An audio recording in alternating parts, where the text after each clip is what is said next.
Mark Hudson, world famous producer here, Les Paul 100-year anniversary. Tell us your favorite Les Paul moment. Well, I actually got to meet him. And when you get to meet someone that you love that much, you turn into a little kid all over again. You know, growing up and stuff, I was a Beatle freak, and then I ended up producing all those records with Ringo, and then knowing Lennon. It's like, where's Waldo? And when I met Les Paul, there was the guy that was the guy, and he was so nice and looked at you in the eyes. It wasn't like over your shoulder staring, right in your face. So what was your first Les Paul? 17 years old. And my brothers and I saved our money and we shared it. He goes, was it a gold top? And I went, of course it was. Now if I only could play like him. Now, what are you looking forward to most tonight? There's amazing talent in this room. Obviously, you've been around amazing talent, so tell us. A lot of them I've worked with. So Slash, Richie Zambora, that to me are two guys that hold the candle pretty high. And, you know, Slash is real close with Aerosmith, who I also produce. So it's like kind of Joe Perry on crack. And I don't mean that in a literal way. I just meant it's the same style. We call it like FU playing. Guys that just kind of like turn it up and go. They don't make rock stars anymore. You know that, right? Oh, God, of course. No. There's still, those are rock stars. There's still a few of them running around. Dave Grohl is one. Jack White is another one. And then, you know, by the time it gets to Bieber land, it's a whole other haircut. Now, I love him and he's cute, but it's, you know, it's not like what we know. I grew up with Zeppelin, Aerosmith, the Beatles, the Stones. You start... Buddy Guy is still there, too, by the way, brother. Amazing, buddy. He's actually playing tonight. Is he really? Yeah, at the BB King's. You see, I want to stand just close to him so some of it can rub off. Because when I play guitar, I'm so Caucasian, it's frightening. He's one of the last ones. No, I know. After BB, not a lot left, man. So what are you working on right now? I'm actually doing a little writing with Steven Tyler, which is cool. And I have a new artist named Molly Foote, who's a girl, a cross between Laura Nyro and Steely Dan. Writes all her own stuff, sings great, and she's nice on the eyes. But I'm too old for that now. You know, it's like I'm having trouble standing up. Have fun tonight. Thank you, brother. Peace. Steve, right here. How you doing? Hi, how are you? Steve Vai here with BackstageAxxess. We want to ask you, obviously being a guitar legend yourself, we're here for the guitar legend. Your favorite Les Paul moment. I have to say it's a secret.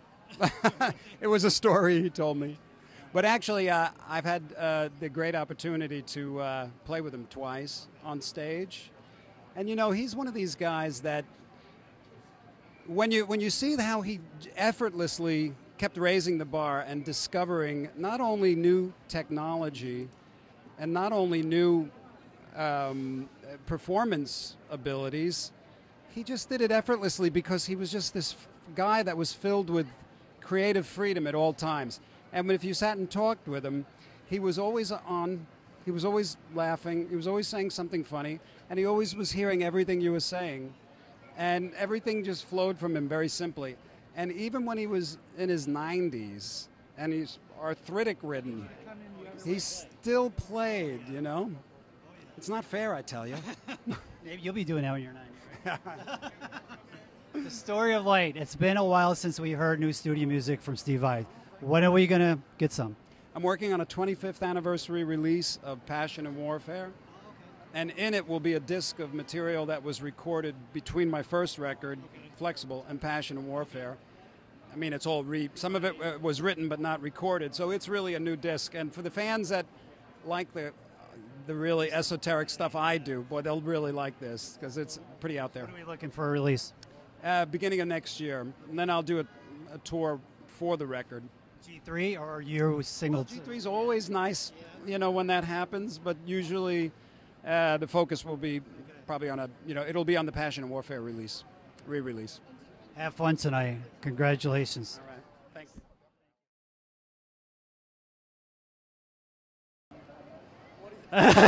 What's going on, man? How are we doing? How you been, buddy? I got to ask you a question, of course. Les Paul, what does he mean to you?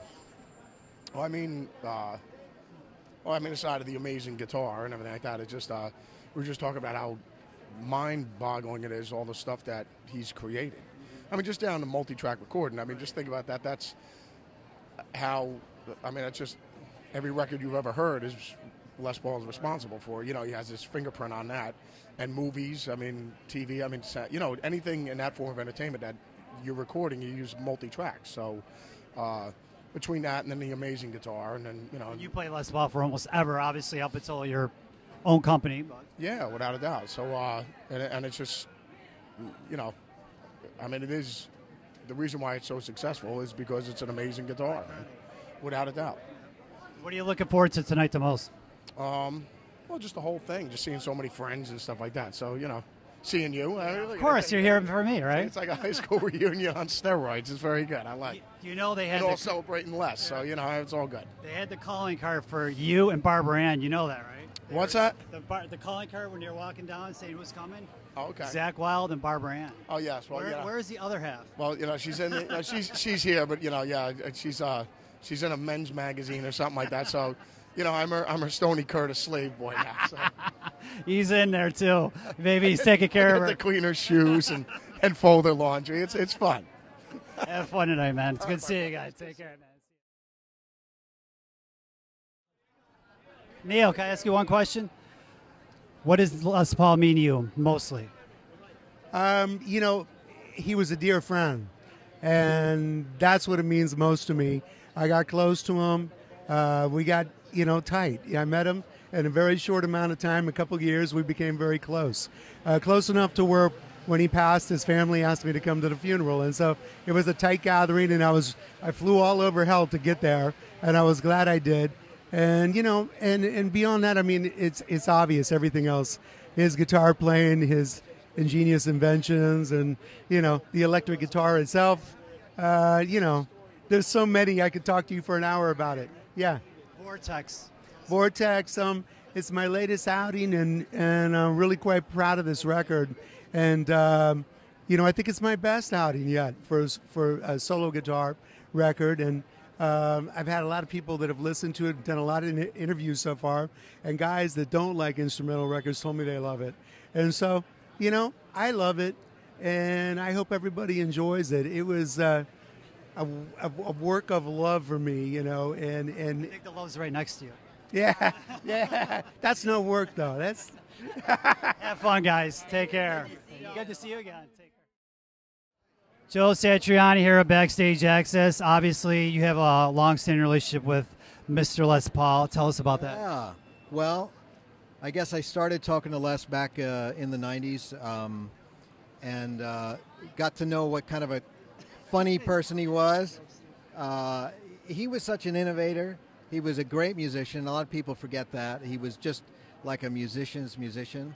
Had a fantastic ear, great fingers, even after the car accident where he had to set his arm. And even as he got older and he was struggling with arthritis, the guy never missed a note. And he was brilliant to play with.